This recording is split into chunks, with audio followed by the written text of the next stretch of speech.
الإسلام ديني ومحمدا رسول الله. نحمده ونصلي ونسلم على رسوله الكريم. اما بعد فاعوذ باللہ من الشیطان الرجیم. بسم اللہ الرحمن الرحیم. رب اشرح لی صدری ویسر لی امری واحلل عقدۃ من لسانی یفقہوا قولی. السلام علیکم ورحمۃ اللہ وبرکاتہ. گزشتہ پروگرامز میں ہم نے روزے اور اس کے متعلق چند اہم فقہی مسائل پر گفتگو کی تھی. آج سے ہم رمضان المبارک کی سب سے اہم اور خصوصی عبادت اعتکاف اور اس کے متعلق مسائل پر بات کریں گے. اعتکاف رمضان المبارک کی خصوصی عبادت ہے. وہ بندہ جو سراسر بندگی کے لیے بنایا گیا ہے، دنیا نے اسے غافل کر دیا، زندگی کے آداب سے نہ آشنا، محبت کے راز کو نہ پا سکا، دنیا کی لالچ میں پھنسا رہا، متاع آخرت سے بے سر و سامان، غلامی مصطفیٰ صلی اللہ علیہ وآلہ وسلم کو نہ پہچان سکا، غم ہجراں کا طالب نہ بنا، مسجد میں آیا بھی تو بحث و تکرار کیا اور چلا گیا، کیونکہ آداب محبت سے نہ واقف تھا، اللہ کی محبت سے بیگانہ، عشق مصطفیٰ کے بغیر کیسے لطف پاتا. اس حالت میں اللہ تعالیٰ کو اپنے بندے پر پیار آ گیا، رحمت الہیہ کی بہار آئی، روزوں کا مہینہ آ گیا. اللہ نے چاہا اے بندے غفلت کو چھوڑ دے، لالچ کی زنجیروں کو توڑ دے اور میرے دربار عالی میں آ جا، چند روز میری حضوری میں بیٹھ جا، دنیا سے منہ موڑ لے، مسجد کے کونے میں گوشہ نشیں ہو جا، دل کی دنیا آباد کر لے، اپنے ذہن کو گمان سے خالی کر لے، اپنے خیالات کو ترک کر دے اور خواہشات کو فنا کر دے، گھر والوں سے دور ہو جا، یہاں تک کہ تیرے دل میں میری محبت کے سوا کچھ نہ رہے، پھر ہر لمحہ میری یاد میں مصروف ہو جا، اپنی غفلت پر نادم ہو اور میری محبت کو غنیمت جان، جو موقع ملا اسے فضل الہیہ سمجھ. چند روز کی خلوت ہے لیکن اس خلوت میں جلوت ہی جلوت ہے، اور یہ وہ مقام ہے جہاں اللہ اور بندہ ہے. اعتکاف کی سب سے بڑی فضیلت یہ ہے کہ اعتکاف ان محبوب عبادات میں سے ایک ہے جن سے اللہ تعالیٰ بہت جلد راضی ہو جاتا ہے، کیونکہ اس عبادت میں انسان اپنے تمام دنیاوی کام چھوڑ کر اللہ تعالیٰ کے گھر میں جا بیٹھتا ہے اور چند دن یکسوئی کے ساتھ محو عبادت رہتا ہے، جس سے اللہ تعالیٰ کی خاص نظر عنایت ہوتی ہے. یہی وجہ ہے کہ اعتکاف میں قرب الہی دوسری عبادات کی بنسبت بہت جلد حاصل ہو جاتا ہے، اس لیے اس کی شان بہت نرالی ہے. اعتکاف کی فضیلت اور اہمیت کے لیے یہ بات ہی کیا کم ہے کہ حضور صلی اللہ علیہ وآلہ وسلم نے ہمیشہ اس کی پابندی فرمائی اور اسے کبھی ترک نہیں فرمایا. حدیث مبارکہ حضرت ابن عباس رضی اللہ تعالی عنہ فرماتے ہیں، رسول اللہ صلی اللہ علیہ وآلہ وسلم کا ارشاد ہے کہ جو شخص اعتکاف کرتا ہے وہ گناہوں سے بچا رہتا ہے اور نیکیوں سے اسے اس قدر ثواب ملتا ہے جیسے اس نے تمام کی تمام نیکیاں ہی کی ہوں. ایک اور مقام پر حضور صلی اللہ علیہ وآلہ وسلم نے اعتکاف کی فضیلت بیان کرتے ہوئے فرمایا، حضرت امام حسین رضی اللہ تعالی عنہ سے روایت ہے کہ رسول اللہ صلی اللہ علیہ وآلہ وسلم نے فرمایا ہے کہ جس نے رمضان المبارک میں 10 دن اعتکاف کیا تو وہ ایسا ہے جس طرح اس نے 2 حج اور 2 عمرے کیے ہوں. اعتکاف کا لغوی معنی ہے تعظیم کی نیت سے کسی چیز کے پاس ٹھہرنا، اور شریعت میں عبادت کی نیت سے مسجد میں ٹھہرنے کو اعتکاف کہتے ہیں. اور قرآن مجید میں ارشاد خداوندی ہے، وَلَا تُبَاشِرُوهُنَّ وَأَنْتُمْ عَاكِفُونَ فِي الْمَسَاجِدِ، سورہ بقرہ آیت نمبر 187. ترجمہ، اور اپنی بیویوں سے مباشرت نہ کرو جبکہ تم اعتکاف میں ہو.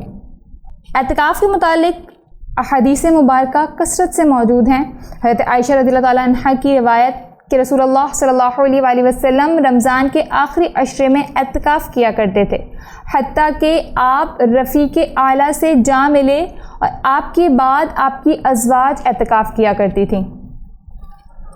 اعتکاف کے احکام جاننے سے پہلے اعتکاف کا پس منظر جان لیتے ہیں. پچھلی قوموں میں بھی اعتکاف کی عبادت موجود تھی.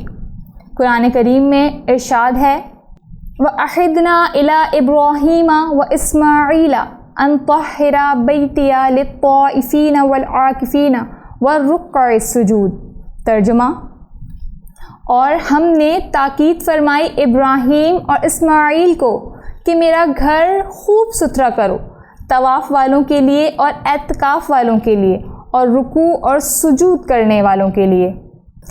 اللہ تعالیٰ کی قربت و رضا کے حصول کے لیے گزشتہ امتوں نے ایسی ریاضتیں لازم کر لی تھیں جو کہ اللہ تعالیٰ نے ان پر فرض نہیں کی تھیں۔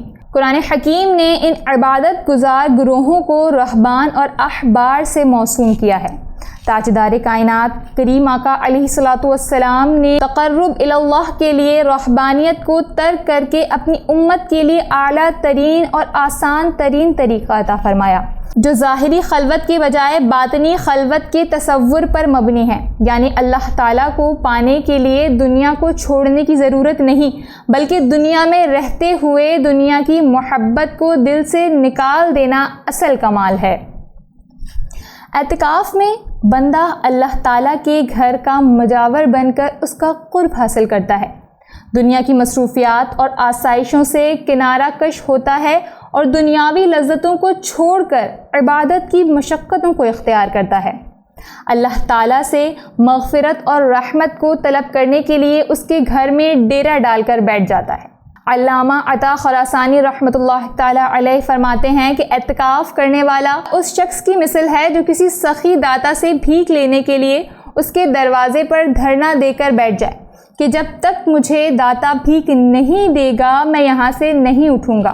اسی طرح جو شخص مسجد میں اعتکاف کرتا ہے گویا کہ وہ شخص اللہ تعالیٰ کے گھر کی چوکٹ تھام کر بیٹھ گیا ہے اور کہتا ہے کہ جب تک تو مجھے بخش نہیں دے گا میں تیرے دروازے سے نہیں اٹھوں گا۔ اعتکاف کی 3 اقسام ہیں: واجب، سنت اور نفل۔ واجب اعتکاف یہ ہے کہ اعتکاف کی نظر مانی، یعنی زبان سے کہا کہ میں اللہ تعالیٰ کے لیے فلاں دن یا اتنے دن کا اعتکاف کروں گا، تو اب جتنے بھی دن کا کہا ہے اتنے دن اعتکاف کرنا واجب ہوگا۔ سنت اعتکاف رمضان المبارک کے آخری عشرے کا اعتکاف سنت اعتکاف ہے، اور یہ سنت مؤکدہ علی الکفایہ ہے، یعنی پورے شہر میں کسی ایک نے کر لیا تو سب کی طرف سے ادا ہو گیا، اور اگر کسی ایک نے بھی نہ کیا تو سبھی مجرم ہوں گے۔ نفلی اعتکاف نظر اور سنت مؤکدہ کے علاوہ جو اعتکاف کیا جائے وہ نفلی اعتکاف ہوگا۔ شرائط اعتکاف کے بارے میں مختلف مذاہب ائمہ پائے جاتے ہیں۔ امام شافعی، ان کے اصحاب اور ان کے موافقین کا یہ مذہب ہے کہ روزہ اعتکاف کی شرط نہیں ہے، بلکہ غیر روزہ دار کا اعتکاف بھی صحیح ہے اور 1 ساعت اور 1 لمحے کا اعتکاف بھی درست ہے۔ امام اعظم، امام مالک اور جمہور کا یہ مسلک ہے کہ اعتکاف کے لیے روزہ شرط ہے اور غیر روزہ دار کا اعتکاف صحیح نہیں ہے۔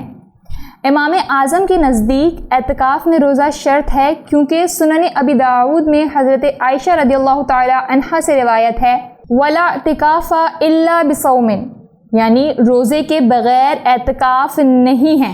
تمام مذاہب فقہ میں مرد صرف مسجد میں اعتکاف کر سکتے ہیں، البتہ اس مسجد کے لیے ائمہ کرام کے نزدیک مختلف شرائط ہیں۔ پھر جمہور کے نزدیک اعتکاف کے لیے مسجد عام شرط ہے، اور امام شافعی اور امام مالک کے نزدیک ہر مسجد میں اعتکاف جائز ہے، اور امام احمد کے نزدیک اعتکاف اس مسجد کے ساتھ خاص ہے جس میں نماز باجماعت ادا کی جاتی ہو، اور امام ابو حنیفہ کے نزدیک اس مسجد میں اعتکاف کیا جائے گا جس میں تمام نمازیں پڑھی جاتی ہیں۔ عورتوں کے اعتکاف کرنے میں فقہاء کرام کے مختلف مذاہب ہیں۔ امام مالک نے کہا ہے کہ عورت جماعت والی مسجد میں اعتکاف کرے، اور مجھے یہ پسند نہیں کہ وہ اپنے گھر میں بنائی ہوئی نماز کی جگہ پر اعتکاف کرے۔ امام شافعی نے فرمایا ہے کہ عورت، غلام اور مسافر جہاں چاہیں اعتکاف کریں کیونکہ ان پر جمعہ فرض نہیں ہے۔ فقہاء احناف نے کہا ہے کہ عورت اپنے گھر میں بنائی ہوئی نماز کی جگہ پر اعتکاف کرے اور جماعت والی مسجد میں اعتکاف نہ کرے کہ یہ مکروہ ہے۔ ان کی دلیل یہ ہے کہ نبی کریم صلی اللہ علیہ وآلہ وسلم کی ازواج جب مسجد میں اعتکاف کرنے لگیں تو آپ نے اپنا اعتکاف توڑ دیا، اور یہ آپ کا ان پر ناپسندیدگی کا اظہار تھا۔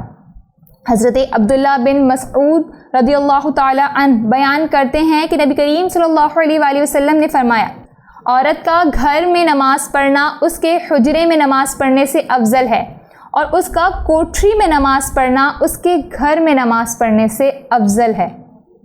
آج کے اس پروگرام میں ہم نے اعتکاف کی فضیلت، شرائط اور اس کی اقسام کے بارے میں گفتگو کی۔ انشاءاللہ تعالی کل کے پروگرام میں ہم اعتکاف کے متعلق مزید مسائل پر بات کریں گے۔ وآخر الدعوانا ان الحمد للہ رب العالمین۔